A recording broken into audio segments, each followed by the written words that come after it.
നമസ്കാരം. PS ടിക്സിൻ്റെ ഏറ്റവും പുതിയ വീഡിയോയിലേക്ക് എല്ലാ കൂട്ടുകാർക്കും സ്വാഗതം. അപ്പം നമ്മൾ ചർച്ച ചെയ്യുന്നത് നമ്മുടെ കഴിഞ്ഞ VFA പരീക്ഷ നമ്മുടെ ക്വസ്റ്റ്യൻ ആൻസേഴ്സ് കറണ്ട് അഫയേഴ്സ് ചോദ്യങ്ങൾ ചർച്ച ചെയ്തിരുന്നു. അപ്പം അവയുടെ റിലേറ്റഡ് ആയിട്ട് ഇനി വരുന്ന പരീക്ഷകളിൽ PS ചോദിക്കാൻ ചാൻസ് ഉള്ള ഏറ്റവും മികച്ച രീതിയിൽ ഞാൻ എന്താക്കിയിട്ടുണ്ട് വീഡിയോസാണ്. ഈ വീഡിയോ നിങ്ങൾ ആദ്യം മുതൽ അവസാനം വരെ കാണുക. ഓക്കെ അല്ലേ? യെസ്. അപ്പോൾ നമ്മൾ സമീപകാലത്ത് ഇന്ത്യൻ കരസേന വിജയ് ദുർഗ് എന്ന് പേര് മാറ്റിയ ഫോർട്ട് വില്യം എവിടെയാണ് എന്നായിരുന്നു ചോദ്യം. എവിടെയാണ്? കൊൽക്കത്ത. നമ്മൾ പറഞ്ഞിരുന്നു ഫെബ്രുവരി 2025 ഫെബ്രുവരി 8 കറണ്ട് അഫയേഴ്സ് ആണല്ലേ. ഫെബ്രുവരി 8 കറണ്ട് അഫയേഴ്സ് ആയിട്ടാണ് ഈ ചോദ്യം വരുന്നത്. ഈ ചോദ്യം കരസേനയുടെ കിഴക്കൻ മേഖല ആസ്ഥാനം ഇന്ത്യയുടെ എന്താണ് നമ്മൾ ഓൾറെഡി ചർച്ച ചെയ്ത് എങ്ങനെയായിരുന്നു? കരസേനയുടെ കിഴക്കൻ മേഖല ആസ്ഥാനമായ കൊൽക്കത്തയിലെ ഫോർട്ട് വില്യം ഇനി മുതൽ അറിയപ്പെടുന്നത് വിജയ് ദുർഗ് എന്നാണ് നമ്മൾ പഠിച്ചത് അല്ലേ. അപ്പം ഫോർട്ട് വില്യം എവിടെയാണ്? കൊൽക്കത്തയാണ്. കരസേനയുടെ കിഴക്കൻ മേഖല ആസ്ഥാനമായ കൊൽക്കത്തയിലെ ഫോർട്ട് വില്യം ഇനി മുതൽ വിജയ് ദുർഗ് എന്ന് അറിയപ്പെടുന്നു. ഓക്കെ അല്ലേ? യെസ്. അപ്പം നമ്മൾ ഈ ചോദ്യം ഇടുന്ന അല്ലെങ്കിൽ ഈ ചോദ്യം ഇടുന്ന ചോദ്യകർത്താവ് തീർച്ചയായിട്ടും ഫെബ്രുവരി 7 കറണ്ട് അഫയേഴ്സിലൂടെ കടന്നു പോയിട്ടുണ്ടാവും എന്ന് നമുക്ക് ഉറപ്പല്ലേ. അപ്പം ഫെബ്രുവരി 8 അല്ലേ. അപ്പോൾ ഫെബ്രുവരി 8 ഏറ്റവും പ്രധാനപ്പെട്ട കറണ്ട് അഫയേഴ്സ് ചോദ്യങ്ങൾ നമ്മൾ തീർച്ചയായിട്ടും എന്തായിരിക്കണം? ജസ്റ്റ് ഒന്ന് കടന്നു പോയിരിക്കണം. അത്തരത്തിലാണ് നമ്മുടെ PSCയുടെ ചോദ്യകർത്താക്കൾ എങ്ങനെയായിരിക്കും, അവരുടെ മൈൻഡ് സെറ്റ് എങ്ങനെയായിരിക്കും? യെസ്, തീർച്ചയായിട്ടും അവർ കടന്നു പോയിട്ടുണ്ടാകും. ഫെബ്രുവരിയിലെ ഏറ്റവും പ്രധാനപ്പെട്ട കറണ്ട് അഫയേഴ്സ് നമുക്ക് ചർച്ച ചെയ്യാം.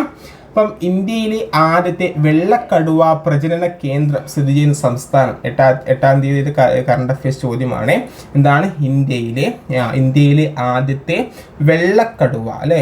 വെള്ളക്കടുവ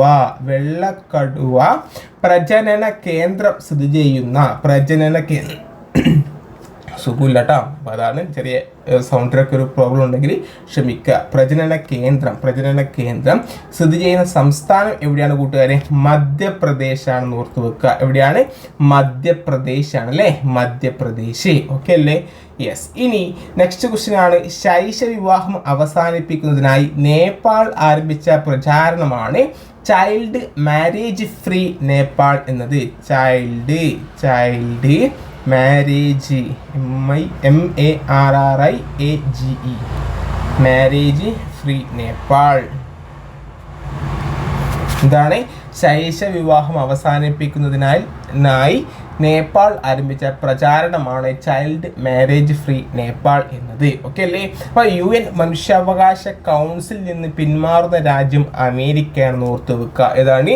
UN മനുഷ്യാവകാശ കൗൺസിലിൽ നിന്ന് പിന്മാറുന്ന രാജ്യം ഏതാണ്?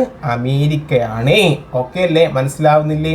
യെസ്. അപ്പം ഇന്ത്യയിൽ ആദ്യത്തെ വെള്ളക്കടുവ പ്രജനന കേന്ദ്രം സ്ഥിതി ചെയ്യുന്ന സംസ്ഥാനം മധ്യപ്രദേശാണ്.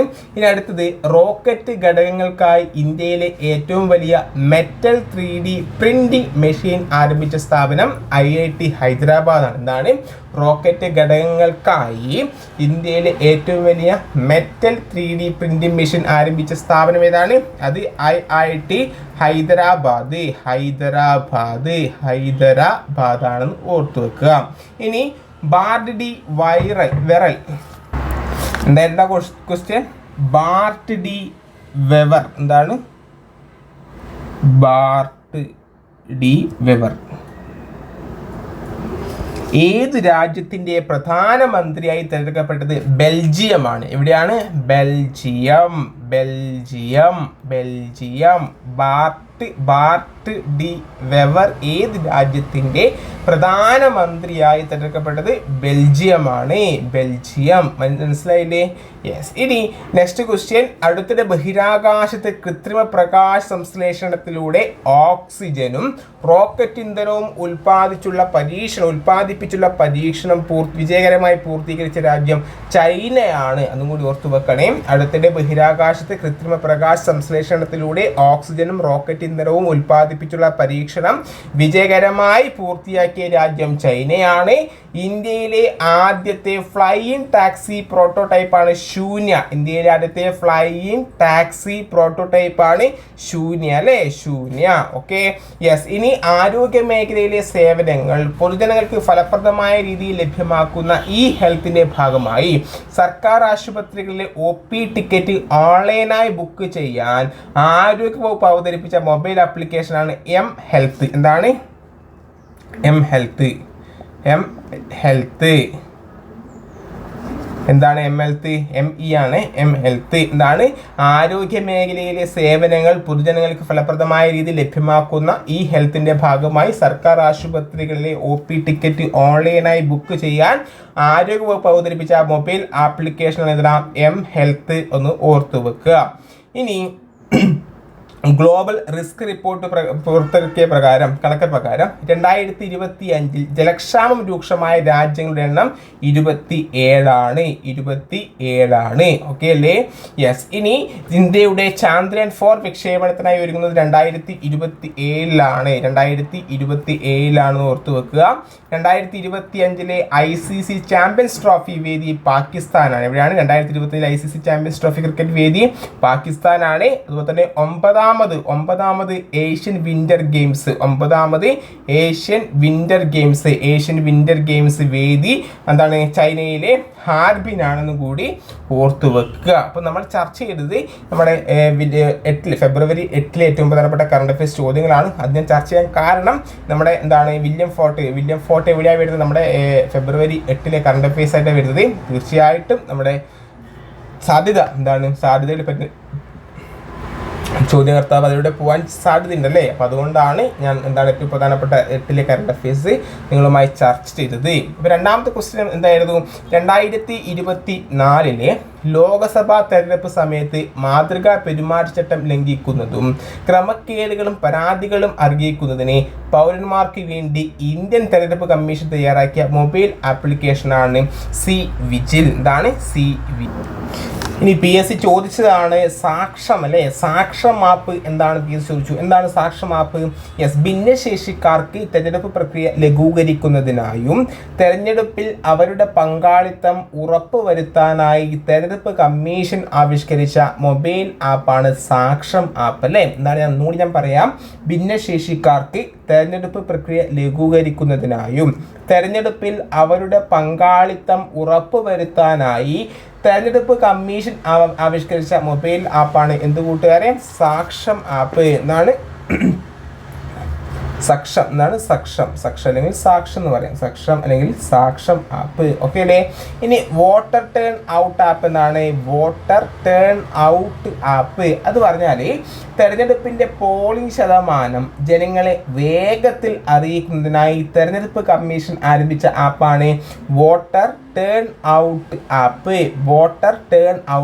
എന്നാണ് തെരഞ്ഞെടുപ്പിൻ്റെ പോളിംഗ് ശതമാനം ജനങ്ങളെ വേഗത്തിൽ അറിയിക്കുന്നതിനായി തെരഞ്ഞെടുപ്പ് കമ്മീഷൻ ആരംഭിച്ച ആപ്പാണ് വോട്ടർ ടേൺ ഔട്ട് ആപ്പ് എന്നത്. ഇനി സുവിധ ആപ്പ് അല്ലേ. തെരഞ്ഞെടുപ്പുമായി ബന്ധപ്പെട്ട് സ്ഥാനാർത്ഥികൾക്കും രാഷ്ട്രീയ പാർട്ടികൾക്കും നൽകുന്ന വിവിധ അനുമതികളുടെയും നോമിനേഷനുകളുടെയും സ്റ്റാറ്റസ് ലഭ്യമാക്കുന്നതിന് തയ്യാറാക്കിയ പോർട്ടലാണ് സുവിധ ആപ്പ് എന്ന് ഓർത്തു വെക്കുക. എന്താണ്? തെരഞ്ഞെടുപ്പുമായി ബന്ധപ്പെട്ട് സ്ഥാനാർത്ഥികൾക്കും രാഷ്ട്രീയ പാർട്ടികൾക്കും നൽകുന്ന വിവിധ അനുമതികളുടെയും നോമിനേഷനുകളുടെയും സ്റ്റാറ്റസ് ലഭ്യമാക്കുന്നതിന് തയ്യാറാക്കിയ പോർട്ടലാണ് സുവിധ. ഇനി എൻകോർ. എന്താണ് എൻകോർ? ലോകസഭാ തെരഞ്ഞെടുപ്പ് നടപടിക്രമങ്ങളുമായി ബന്ധപ്പെട്ട് നോഡൽ ഓഫീസർമാരെ ഉടനടി നടപടിയെടുക്കുവാൻ അനുവദിക്കുന്ന ഒരു മൊബൈൽ ആപ്പാണ് എൻകോർ. എന്താണ്? ലോകസഭാ തെരഞ്ഞെടുപ്പ് നടപടിക്രമങ്ങളുമായി ബന്ധപ്പെട്ട് നോഡൽ ഓഫീസർമാരെ ഉടനടി നടപടിയെടുക്കുവാൻ അനുവദിക്കുന്ന ഒരു മൊബൈൽ ആപ്പാണ് എൻകോർ അല്ലേ. ഇനി C-Vigil. എന്താണ് C-Vigil? ലോക്സഭ ഇലക്ഷൻ തെരഞ്ഞെടുപ്പ് പെരുമാറ്റച്ചട്ടം ലംഘനം സംബന്ധിച്ച പരാതികൾ അറിയിക്കാൻ തെരഞ്ഞെടുപ്പ് കമ്മീഷൻ സജ്ജമാക്കിയ ആപ്പാണ് C-Vigil. ഇനി നോ യുവർ കാൻഡിഡേറ്റ്സ് അല്ലേ, നോ യുവർ കാൻഡിഡേറ്റ്സ് എന്താണ്? വോട്ടർമാർ അവരുടെ മണ്ഡലത്തിൽ തെരഞ്ഞെടുപ്പിൽ മത്സരിക്കുന്ന ഏതെങ്കിലും സ്ഥാനാർത്ഥികൾക്ക് ക്രിമിനൽ റെക്കോർഡ് ഉണ്ടോ എന്ന് പരിശോധിക്കാൻ അനുവദിക്കുന്ന ആപ്പാണ് നോ യുവർ കാൻഡിഡേറ്റ്. എന്താണ്? വോട്ടർമാരെ അവരുടെ മണ്ഡലത്തിൽ തെരഞ്ഞെടുപ്പിൽ മത്സരിക്കുന്ന ഏതെങ്കിലും സ്ഥാനാർത്ഥിക്ക് ക്രിമിനൽ റെക്കോർഡ് ഉണ്ടോ എന്ന് പരിശോധിക്കാൻ അനുവദിക്കുന്ന ആപ്പാണ് no your candidates, no your candidates. Okay, yes. ഇനി എന്താണ്? വോട്ടർ ഹെൽപ്പ് ലൈൻ ആപ്പ് ഉണ്ട്. ഇനി എന്താണ് voter help line app? Indian വോട്ടർമാർക്ക് വോട്ടർ പട്ടികയിൽ പേര് തിരയാനും വോട്ടർ രജിസ്ട്രേഷനും പരിഷ്കരണത്തിനും ഫോമുകൾ സമർപ്പിക്കാനും അവരുടെ ഡിജിറ്റൽ ഫോട്ടോ വോട്ടർ സ്ലിപ്പുകൾ ഡൗൺലോഡ് ചെയ്യാനും പരാതികൾ നൽകാനും മത്സരിക്കുന്ന സ്ഥാനാർത്ഥികളെക്കുറിച്ചുള്ള വിശദാംശങ്ങൾ കണ്ടെത്താനും ഏറ്റവും പ്രധാനമായി റിയൽ ടൈം റിസൾട്ട് കാണുവാനുള്ള സമഗ്രമായ ആപ്ലിക്കേഷനായാണ് വോട്ടർ ഹെൽപ്പ് ലൈൻ ആപ്പ് എന്നത്. ഇനി സ്വീപ്പ് ഉണ്ടല്ലേ, SVEEP, systematic voters education and electoral participation. ഓർത്ത് വെച്ചോ, PSC ചോദിക്കാൻ ചാൻസ് ഉണ്ട്. എന്താണ്? Systematic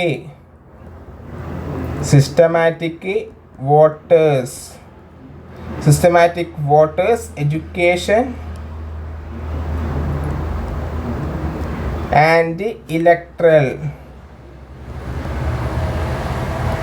electoral participation.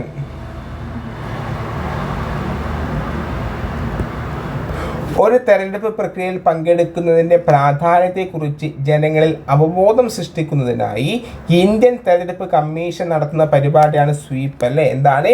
ഒരു തെരഞ്ഞെടുപ്പ് പ്രക്രിയയിൽ പങ്കെടുക്കുന്നതിൻ്റെ പ്രാധാന്യത്തെക്കുറിച്ച് ജനങ്ങളിൽ അവബോധം സൃഷ്ടിക്കുന്നതിനായി ഇന്ത്യൻ തെരഞ്ഞെടുപ്പ് കമ്മീഷൻ നടത്തുന്ന പരിപാടിയാണ് സ്വീപ്പ് എന്ന് ഓർത്തു വെക്കുക. ഇനി വിജിലായി. Okay, yes. അപ്പോൾ ഇത്രയും നമ്മുടെ ഇലക്ഷനുമായി ബന്ധപ്പെട്ടുള്ള മൊബൈൽ ആപ്ലിക്കേഷനാണ് ഇത്രയും കാര്യങ്ങൾ. യെസ്, നിങ്ങൾക്ക് എന്തെങ്കിലും ഡൗട്ട് ഉണ്ടെങ്കിൽ എന്താക്കുക, ഈ വീഡിയോ നിങ്ങൾ പരീക്ഷാ ഹാളിൽ എത്തുന്നതിന് മുന്നേ തീർച്ചയായിട്ടും നിങ്ങൾ കണ്ടിരിക്കണം. Okay, yes. ഇനി നെക്സ്റ്റ് ക്വസ്റ്റ്യൻ. മലയാളത്തിൻ്റെ ദേശകാലങ്ങൾ എന്ന സാഹിത്യ പഠനം എഴുതിയത് ആരാണ്? EV രാമകൃഷ്ണൻ അല്ലേ. മലയാളത്തിൻ്റെ ദേശകാലങ്ങൾ എന്ന സാഹിത്യ പഠനം എഴുതിയത് EV രാമകൃഷ്ണൻ. ഇവിടെ EV രാമകൃഷ്ണൻ മലയാളത്തിൻ്റെ ദേശകാലങ്ങൾ EV രാമകൃഷ്ണന് 2000 എന്ത് കിട്ടി? നമ്മുടെ ഓടക്കുഴൽ പുരസ്കാരം കിട്ടിയല്ലേ. എനിക്ക് തോന്നുന്നു 2018 EV രാമകൃഷ്ണൻ മലയാള നോവലിൻ്റെ ദേശകാലങ്ങൾ എന്ന ഇതിക്ക് കിട്ടിയിട്ടുണ്ടല്ലേ. യെസ്. അപ്പം നമ്മുടെ ഇവിടെ ഇമ്പോർട്ടൻ്റ് ആയത് ഓടക്കുഴൽ പുരസ്കാരമാണ്. ഓടക്കുഴൽ പുരസ്കാരം PSC ചോദിക്കാറുണ്ട്. PSC ഇത്തരത്തിൽ ചോദിച്ചെന്ന് മാത്രം. നമുക്കറിയാം 2021 ആർക്ക് കിട്ടി ഓടക്കുഴൽ പുരസ്കാരം? സാറാ ജോസഫിൻ്റെ ബുധിനി കിട്ടിയല്ലേ. Sarah Joseph Budhini. 2022 ഓടക്കുഴൽ പുരസ്കാരം 2022 ഓടക്കുഴൽ പുരസ്കാരം ആർക്ക് ലഭിച്ചത്? യെസ്, അംബികാസുധൻ മാങ്ങാട് 2 കടലുകൾ എന്ന കൃതിക്ക് എന്താണ് അംബികാസുധൻ മാങ്ങാടിൻ്റെ 2 കടലുകൾ. 2022 അംബികാസുധൻ മാങ്ങാട് 2 കടലുകൾ. 2023 ആർക്കാണ് ലഭിച്ചത്? PN ഗോപികൃഷ്ണൻ കവിത മാംസഭോജിയാണെന്ന കൃതിക്കാണ് PN ഗോപികൃഷ്ണൻ 2023 ഓടക്കുഴൽ പുരസ്കാരം ലഭിച്ചത്. 2024 ഓടക്കുഴൽ പുരസ്കാരം ലഭിച്ചത് 2024 ഓടക്കുഴൽ പുരസ്കാരം ലഭിച്ചത് PN ഗോപികൃഷ്ണനാണെന്ന് ഓർത്ത് വെക്കുക. ആരാണ്? PN ഗോപികൃഷ്ണൻ. Okay, yes. അതുപോലെ തന്നെ നമ്മൾ പഠിച്ചിരിക്കേണ്ടതാണ് ഇത് 2023 ആർക്കാണ് നമ്മുടെ എഴുത്തും പുരസ്കാരം ആർക്ക് ലഭിച്ചു? SK വസന്തൻ ലഭിച്ചു അല്ലേ. SK വസന്തൻ 2023 എഴുത്തും പുരസ്കാരം SK വസന്തന് ലഭിച്ചിട്ടുണ്ട്. അതും കൂടി ഓർത്തു വെക്കുക. ഇനി മികച്ച മലയാള സാഹിത്യ കൃതിക്കുള്ള 2023 കേന്ദ്ര സാഹിത്യ അക്കാദമി പുരസ്കാരം ലഭിച്ച മലയാള നോവലിൻ്റെ ദേശകാലം എന്ന കൃതി രചിച്ചത് ആരെന്ന് PSC ചോദിച്ചിട്ടുണ്ട്. ആരാണ്? EV രാമകൃഷ്ണൻ ഓർത്തു വെക്കുക. എന്താണ്? മികച്ച മലയാള സാഹിത്യ കൃതിക്കുള്ള 2023 കേന്ദ്ര സാഹിത്യ അക്കാദമി പുരസ്കാരം നമ്മുടെ EV രാമകൃഷ്ണന് മലയാള നോവലിൻ്റെ ദേശകാലം എന്ന കൃതിക്ക് ലഭിച്ചിട്ടുണ്ടല്ലേ. യെസ്. ഇനി മൂടൽ മഞ്ഞ് ആരുടെ കൃതിയാണ്? മൂടൽ മഞ്ഞ് എന്ന കൃതി ആരുടേതാണ്? ഉറൂബാണ്. ആരുടേതാണ്? ഉറൂബ് എന്ന് ഓർത്തു വെക്കുക. ഇനി ധൂമകേതുവിൻ്റെ ഉദയം രചിച്ചതാരാണ്? KM പണിക്കറാണ്. ധൂമകേതുവിൻ്റെ ഉദയം എന്ന കൃതി രചിച്ചത് KM പണിക്കറാണ്. ഒളിവിലെ ഓർമ്മകൾ തോപ്പിൽ ഭാസി. ഒളിവിലെ ഓർമ്മകൾ ആരെഴുതി? തോപ്പിൽ ഭാസിയാണ്. ഒളിവിലെ ഓർമ്മകൾക്കു ശേഷം ആരുടെ കൃതിയാണ്? അത് തോപ്പിൽ ഭാസി. ഒളിവിലെ ഓർമ്മകൾ തോപ്പിൽ ഭാസിയാണ്. ഒളിവിലെ ഓർമ്മകൾക്കു ശേഷം എന്ന കൃതി രചിച്ചത് ആരാണ്? അത് തോപ്പിൽ ഭാസിയാണ്. പട്ടാളക്കാരൻ എന്ന ചെറുകഥ എഴുതിയത് ആരാണ്? അത് തകഴിയാണല്ലേ, തകഴി. പട്ടാളക്കാരൻ എന്ന ചെറുകഥ എഴുതിയത് ആരാണ്? അത് തകഴിയാണ്. ഇനി തെറ്റിയോടുന്ന സെക്കൻഡ് സൂചി എന്നത് ആരുടെ ഓർമ്മക്കുറിപ്പാണ്? അത് അയ്യപ്പൻ. തെറ്റിയോടുന്ന സെക്കൻഡ് സൂചി എന്നത് ആരുടെ ഓർമ്മക്കുറിപ്പാണ് കൂട്ടുകാരെ? അത് അയ്യപ്പനാണ്. മനസ്സിലായോ? യെസ്. ഇനി നെക്സ്റ്റ് നമ്മുടെ ഓർമ്മകളും മനുഷ്യരും എന്ന പുസ്തകം രചിച്ചതാരാണ്? അത് സുനിൽ P. ഇളയിടമാണ്. ഓർമ്മകളും മനുഷ്യരും ആരാണ്? സുനിൽ P. ഇളയിടം. മനസ്സിലായില്ലേ?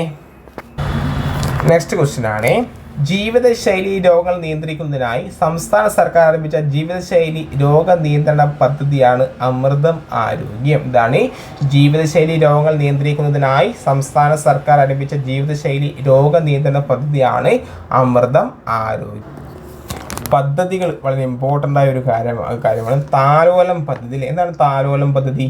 മാരകമായ അസുഖം കാരണം ദുരിതം അനുഭവിക്കുന്ന 18 വയസ്സിൽ താഴെയുള്ള കുട്ടികളുടെ ചികിത്സാ പദ്ധതിയാണ് താലോലം പദ്ധതി അല്ലേ. 18 വയസ്സിന് താഴെയുള്ള കുട്ടികളുടെ ചികിത്സാ പദ്ധതി.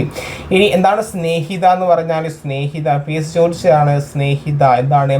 ചൂഷണത്തിന് ഇരയാകുന്ന സ്ത്രീകൾക്കും കുട്ടികൾക്കും ആവശ്യമായ സൗകര്യങ്ങൾ നൽകുന്ന കുടുംബശ്രീ പദ്ധതിയാണ് സ്നേഹിത. എന്താണ്? ചൂഷണത്തിന് ഇരയാകുന്ന സ്ത്രീകൾക്കും കുട്ടികൾക്കും ആവശ്യമായ സൗകര്യങ്ങൾ നൽകുന്ന കുടുംബശ്രീ പദ്ധതിയാണ് കൂട്ടുകാരെ സ്നേഹിത എന്ന് പറഞ്ഞാൽ. ഇനി സ്വാസ്ഥ്യം പദ്ധതി. എന്താണ് സ്വാസ്ഥ്യം?